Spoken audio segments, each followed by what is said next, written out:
everybody, this is Matt from Chez, Pascal in the Wurst kitchen, and today we're back on the road. Folks from Wishing Stone Farm. We have Skip and Silas, and what we're doing here is we're trying to figure out why people graft, and what does grafting mean, what are the advantages, disadvantages, and really, I just want to get to know this myself so I can try it at home. So I guess we really want to first start out by saying, I mean, we're here, it's early spring, the wind is blowing, it's pretty cold outside, but you guys are already, I can see a lot of stuff is already starting to happen in here. What is the main, like, what are you guys doing for grafting? Why are we grafting? What is the importance of this? Well, we started grafting about 12 years ago, and the reason that everybody in the country started getting interested in grafting is that the roots of the tomatoes are very susceptible to certain diseases, and somebody figured out that if you get a wild cherry tomato from Thailand and graft it onto a tomato, they're both tomatoes, so they blend together well. The root system of this wild cherry tomato from Thailand is extremely resistant to any kind of soil-borne diseases, and so that started a whole new revolution in tomato growing in greenhouses.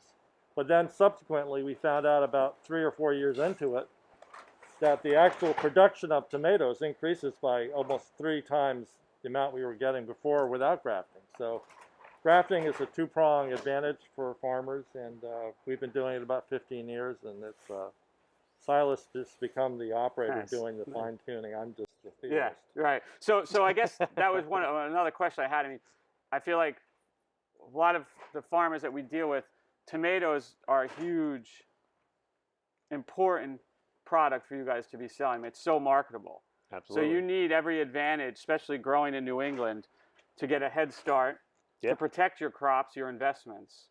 So the idea of grafting, I mean, that's where you guys are saying, okay, I was confused by grafting and what the purpose was, and I was asking Silas earlier, can we graft anything?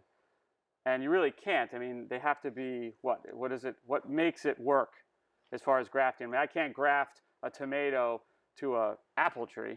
Nope. No. Yep. So I mean, you can actually graft eggplants onto a tomato rootstock. That same rootstock. So basically, the rootstock is really just the superpower in this situation, and all the other tomatoes that we want to graft onto that rootstock don't really make very good plants. Okay. You know, so when we put that tomato onto that new super rootstock, right, that tomato that normally wouldn't have a very powerful plant acts like that powerful rootstock plant.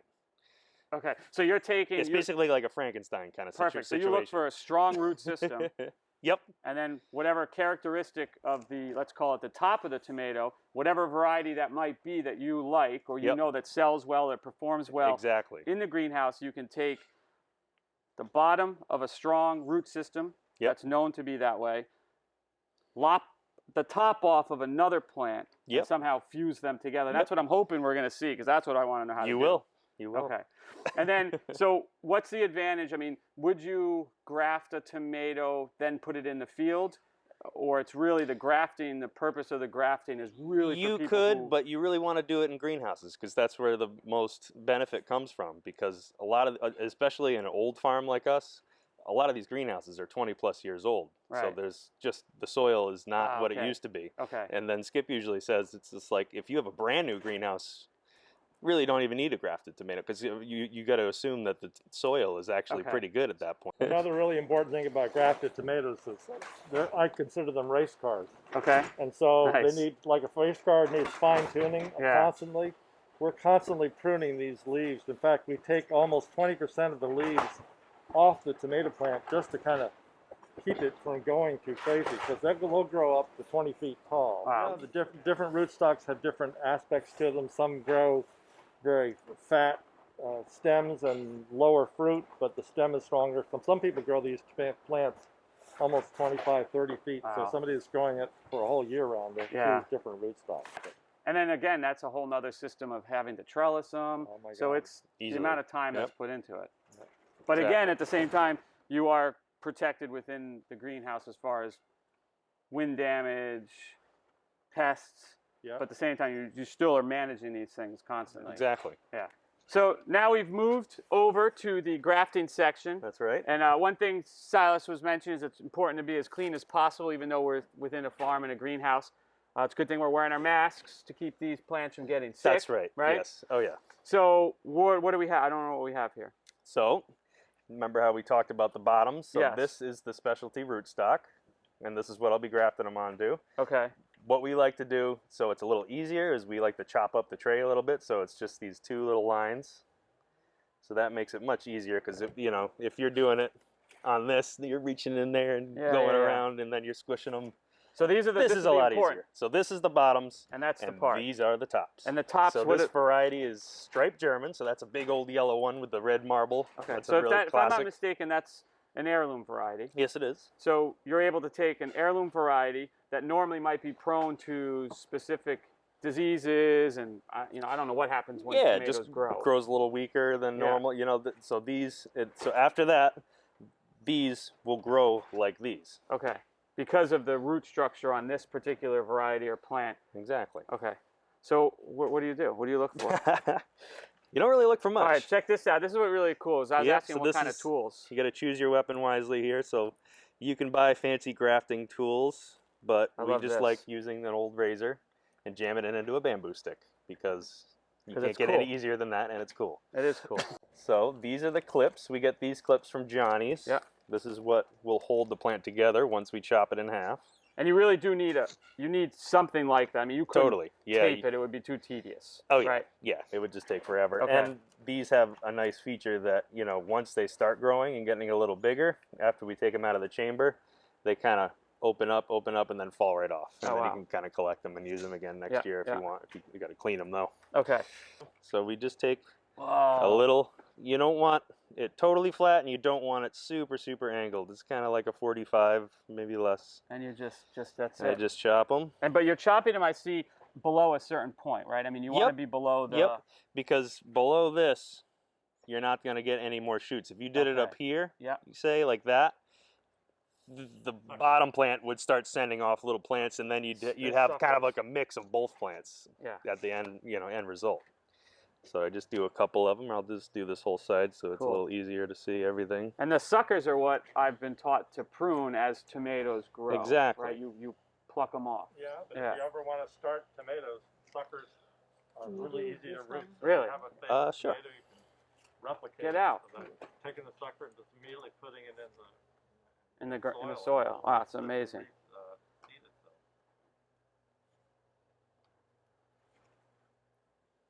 And how long do you do this for, Silas? How long will you sit here when you're into grafting? Oh, I got pretty fast at it, and this is kind of a dark, windy day, but honestly, that's kind of good. If it was really, really sunny in here, I'd still do it for you, but You'd be just, it's a little gets a little hot for them. You don't want to see anything, and you want to do it below the cuddle in there. That's important. All right, so wait, we just lopped off the top now. So now, this is the top I want, and these are the bottoms I want. So you've got the roots, and you got the new top, and what we're doing is putting them right together, Wow. So I get them all ready like that, and then it's a pretty quick process. You squeeze the clip on, jam the thing in there. Oh, man, okay. This is probably the easiest part. That's what I always say. It's like the actual process of grafting isn't exactly very hard. But it's taking care of them after the cut is definitely because there's a the hardest nursery part. these go to, right? Definitely, yeah. I'm going to be doing this quick. Okay. You want to try to do it really fast so you have as little time out of the hospital as possible, because at this point we've chopped them in half, so they're not exactly happy. They're screaming if we can hear them. They're not happy right now. Yeah. And the first recovery room they go into is almost completely dark for the first 2 days. Ah. A lot of humidity, so we get vapor rub steamers for kids Nice. with chest cold, and we make it almost like a London fog in there. Really thick fog and a lot of humidity and low light for 2 days. And what we've realized too is that you can have too much humidity in the chamber. Yeah. And you want to kind of keep these things a little stressed. If you keep them too happy, they won't even want to connect to the bottom, and they'll just throw out roots. Oh wow. And they'll just be like, oh, I'm a cutting now, you know? Yeah. Okay. It's like you want to keep them kind of being like, oh, I better connect. I better connect to this thing below me. All this information. I mean, the only way to know Trial this and is error. trial and error. Yep. You do it. You make a mistake. You learn from that. Exactly. I can understand that. Totally. How many of these grafts would you do in a season for your greenhouses? A couple hundred? Oh, a couple thousand. A couple thousand. I think by January I already did like, I don't know, 1,300 or something. Wow. It's always a battle. And now, do you start both the tops and the bottoms? I mean, are there something that is another trick, because you don't want. What makes it really annoying is if the bottom rootstock starts getting, because they grow like crazy. Okay. So if they can easily blow past the size of the tops that you're trying to put on. Right. So if you want one bigger than the other, you'd rather have the top bigger than the bottom. Okay. Which is. But right now, these look to be. These look about the same. Okay. Yep. But within a day or two past this, they might. Yeah, you got to watch out. Blow by it. So Yep. the timing is really important. Totally. Couple more. And now you were saying that we could graft a eggplant to the rootstock. I'll show you one. We have a couple over there that we already did this year. And the reason you're doing that is because it gives the same disease resistance and so you're giving that eggplant some really good roots. Exactly. All right. And is that because it's in the same family? Exactly. Yep. They're both nightshade. As far as bringing product to market, that's so important. Earliness is everything. All right. All right. So these have last been. step. Okay. Last step. Tag it, so I am not Remember, confused. these are going to be on TV, so they get special treatment. Exactly. They get a little extra humidity, maybe. All right. And then from here, we are going Deb, over. We're going into the steaming chamber, the recovery room. And we built these cool little wooden things so we can kind of pull them out and check on them, make sure they're not drying out in there. Okay. So we'll put it in there, slide her in. So these are our humidity things. You can see how much steam comes out of these if you have them up all the way. The worst thing to see is coming out here in the morning and it's just like steam coming out of this thing. You really want, for a while we only had one, but now we've realized the best technique is just to have two on the lowest setting, kind of spaced far apart, and that gives the perfect amount of humidity. You want to go into a warm, dark place. Okay. Very humid, but not too humid. Right. And then you'll just start the process again. And then I just do that for a couple hours. Okay. Yep. So maybe they can go. Can we go look at that eggplant that you were talking about? Totally, yeah. And I can show you some that just came out of the chamber as well. Yeah. Oh, yeah. Great. This morning. Wow. So as you can see, they're already starting to knuckle up here. Oh, wow. And you can actually take this off. You kind of start weaning them off of it, like all the stuff they need. Yeah. There, so I'll put them in there until I always say until they start looking fat and happy, because you can tell. So see, that's the top and that's the bottom, and that's the fresh graft right there, and that'll eventually turn into a big scar. Will they always stay two different colors? I see the roots as a darker. No, that's usually just for the beginning. Yeah. You really won't even be able to tell later. So these were grafted as well. So this is a grafted eggplant. You can actually see that this is connected to a tomato rootstock. Looks so fuzzy. Looks like it needs to go back and get shaved. Does not look natural, right? No. Yeah. No, it looks cool. Actually, very looks cool. Good.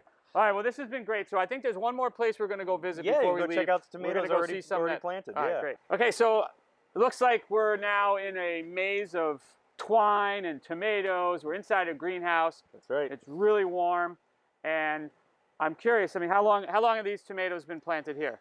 So usually we like to start our tomatoes in January, around January 10th. Wow, then we start grafting in February. Okay, so you start the tomatoes first. And then we plant in here around March 10th. So we start tomatoes first in order to then graft them. Yep.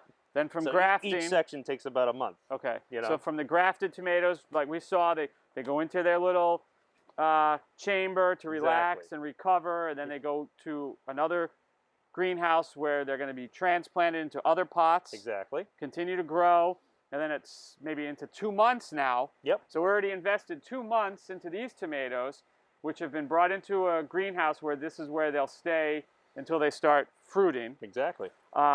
So what do when you guys come through here, you're looking for what as far as knowing that things are going well? Or are you looking for what type of, do we worry about pests? or Definitely. and Yep. you know. So it just so happens there's a little look thing at here that that. we use. How nice. Not like that was placed here or anything. Not at all. Anyway, so these are predatory wasps. We are a big fan of these guys. These guys will hatch. Wait. What's a So wasp? they're little, well, you can't really see them. These are just the little eggs that come sticking on here. Man, okay. And they will hatch out, and they are little monsters. They go around and eat anything. They're predatory, so Okay. anything in their zone, they want to eat. And they'll actually kind of like mummify stuff. Like Wow. you can see an aphid that has a little hole in its butt. Okay, and that's from. That it's been stabbed and killed by these guys. And that's So what, anything helps. I mean, Right, you right. have to do a lot of work to keep on top of bugs. and the fans. I notice you have a lot of fans in here. That just helps keep the air moving. Yep. You want a nice circulating. circulation. Another big thing for this house, since it's the first house we start every year, it not only has hot air, heat, but we also have heat tubes underneath these Oh. plants. Yep. Oh wow. Because we're starting this So you're one heating- so early. Heating Right. the soil to So the about ground. 70. So that's a really. I mean, so the ground, because we might be the end of January. The ground is cold, even though it's somewhat heated. So you're running heated. Is it water? You're warming the Radiant water. tubes. Yep. Wow. Only in Yeah. this house, though. Only in this house. Yeah. Because everything else gets planted at a much more reasonable time. This one, Right, we're trying to push it. But I mean, there's a reason you do this, because people want these early Exactly. in the season. Like you. Yeah. Yeah. And then as far as the idea of a greenhouse grown tomato opposed to, so people who might watch this, they might not have this facility to grow tomatoes, but yeah, I you think still can greenhouse- do it. Yeah, greenhouse tomatoes get a bad rap because you're thinking of that picked green thing you see in the winter. You Yeah. know, it's like these are vine ripened in nice soil. We put a lot of soil additives to this stuff. Yeah. I'd put this up to any field tomato out there. Right. Just saying. And again, you by doing this, you have much more control We of do. your investment. We do. Yep. Yeah. I mean, we still put in a small amount of field tomatoes for the end, because Right. these they don't really pitter out, but they kind of, eventually we need to start ripping these out to make room for all the winter greens we do Okay, in yeah, the winter. So these kind of get the boot around September. Right, which is okay because we need stuff as far as a restaurant. We're looking for things throughout the season because Yeah. we're just tired. We love squash and we love potatoes, but there's only so much you can do with them. Exactly. So that's one thing I've always found with what the folks down here at Wishing Stone can do is they can provide us with broccoli raabs and mustard greens and Asian style greens throughout the winter, which is so exciting for us because we just need something else to cook and to be able to support it. So it's we're lucky. We for still that. have a nice greenhouse right there full of winter greens if you want to go check that out too. I mean, I wouldn't mind seeing it. I know we've ordered some and they're coming tomorrow. That is true. Yeah. But I could maybe go say hello to them now Yes. before they're yanked out. So Before this they is are really, gone. I mean, it's inspiring. I love what all you guys do. Yeah, you'll have I to come come- back and check out the Yeah. tomatoes. We'll when they're definitely be ready. back to see the growth on these Yeah. when we start picking them, and then we'll start using them in dishes, maybe on our roof garden. Great. Where can people find your products? Well, we have a home market here that's really grown over the last couple of years. We're opening this year, May 15th. Last year we were open in March, really, really early, and usually we only opened in around June, Right. but The we're gonna- demand is we're gonna- there? Yeah, the demand is there. That's So we're going to great. be opening up May 15th this year, and we're open Saturday, Sunday, Wednesday. And then Okay. we also go to Providence. For the So we'll farmers be, markets. right next Yeah. to you on Yeah. Hope Street in the Lippin Yeah. Park area on Saturdays. And then in the winter, we're at the Farm Fresh building. So Okay. we're still there every Saturday right now until the Nice. end of April. Okay, great. Yeah. We look forward to the movement to the park. It's a little more convenient It's a for little us closer to you. to get stuff on Saturdays when we've forgotten to order. Exactly. And I know a lot of local restaurants use their products, and it's just it's great to have more farmers. The better for us and for everybody. So That's right. we're grateful. Well, I just want to thank Skip and Silas for taking time out on what is always busy times down here to let us. Why do you have bumblebees here? What's the? The bumblebees actually pollinate the tomato better than a human being. They mix the pollen and the stamen all together. So after years of trying to do it ourselves with toothbrushes, Yeah. now we hire in special bumblebees from Holland that Huh. are the masters at pruning, and they stay with the crop, and they're staying ahead of it. And a flower isn't open for more than 5 minutes before one's being Oh wow. pollinized. So and you also said too that they have to leave this door open at night because I asked why I'd use bumblebee as opposed to honeybees, and honeybees will leave and maybe not come back. but they want the bumblebees to come back because they're rented and they have to return them. Yeah, that's not true.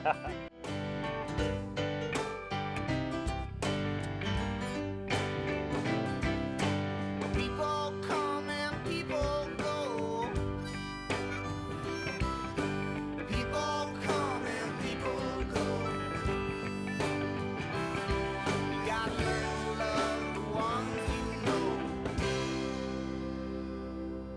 'Cause people come and people go. Nothing in the world gonna bring me down.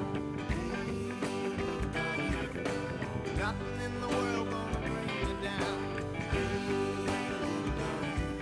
Gonna grab me a bottle and I'll pass it around. Nothing in the world gonna bring me down. Hey, little darling, darling, don't shed no tears, no way, little darling, darling, don't shed no tears, no way, little darling, darling, don't shed no tears, no way, little darling, darling, don't shed no tears, no darling, don't shed no tears, no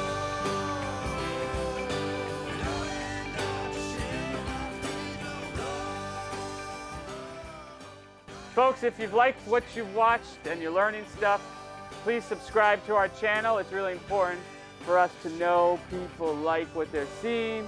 We're going to have a whole season's worth of videos. We'll be coming back to farms throughout the year to see the progress and what's happening. So just hit that little button, subscribe, and make us feel good about ourselves. Thank you. Gonna grab me a bottle and I'll